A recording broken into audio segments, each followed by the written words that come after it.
सुमन्त्रमूलप्रभवां सुमङ्गल्यां सुखप्रदां सर्वमाङ्गलमाङ्गल्ये सुलक्षणां नमाम्यहम्।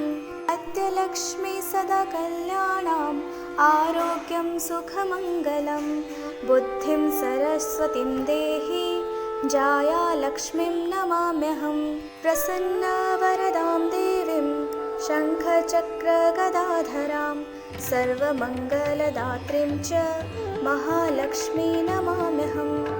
अयि पद्मासनस्थां पद्मवर्णां ददत्करं पद्मपत्रयुगां हस्तां महालक्ष्मी नमाम्यहम्। क्षीरसागरसम्भूतां विष्णुवक्षस्थलस्थितां पद्मालयां पद्महस्तां नमाम्यहं महालक्ष्मीम्। चन्द्रसहोडाश्च हस्तंस्था सकलैश्वर्यं प्रदा शुभां लक्ष्मीं नमामि यस्तास्तु वामभागे विराजते। सर्वकामप्रदां देवीं सदा भक्तिप्रदायिनीम् अश्विन्यां प्रथमां संस्थां शरत्कुङ्कुमवर्णकाम्। अष्टलक्ष्मी नमस्तुभ्यं वरदां शान्तमाङ्गले कृपास्वरूपिणीं देवीं नमामि पद्ममालिनीम्। श्रीमहालक्ष्म्यै नमः। श्रीधनलक्ष्मी स्तोत्रम्।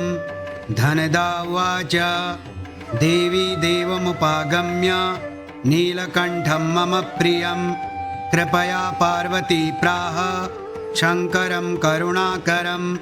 देव्युवाच ब्रूहि वल्लभसाधूनां दरिद्राणां कुटुम्बिनां दरिद्रदलनोपाय मञ्जसैव धनप्रदं। शिव उवाच पूजयन् पार्वती वाक्यमिदमाह महेश्वर उचितं जगदम्बासि तव भूतानुकम्पया। ससीतं सानुजं रामं साञ्जनेयं सहानुगं प्रणम्य परमानन्दं वक्ष्येऽहं स्तोत्रमुत्तमं।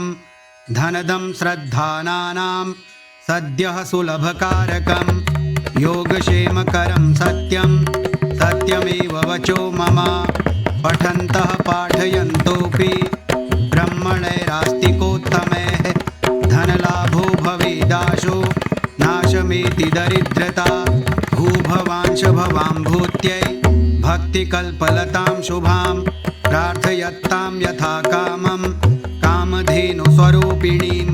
धनदे देवी दानशीले दयाकरे त्वं प्रसीद महेशानि यदर्थं प्रार्थयाम्यहम्।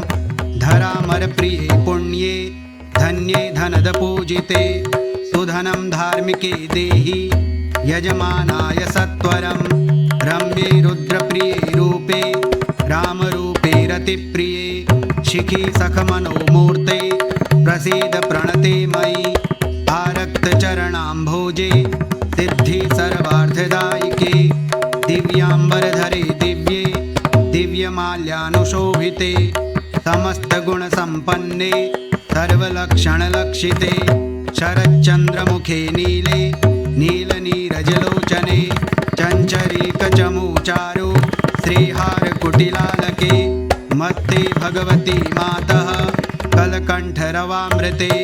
हासावलोकनैर्दिव्यैर्भक्तचिन्तापहारिके रूपलावण्यतारुण्य कारुण्यगुणभाजने वणत्कङ्कणमञ्जीरे लसल्लीलाकराम्बुजे रुद्रप्रकाशिते तत्त्वे धर्माधरे धरालये। प्रयच्छ यजमानाय धनं धर्मेकसाधनं मातस्त्वं मे विलम्बेन दिशस्व जगदम्बिके।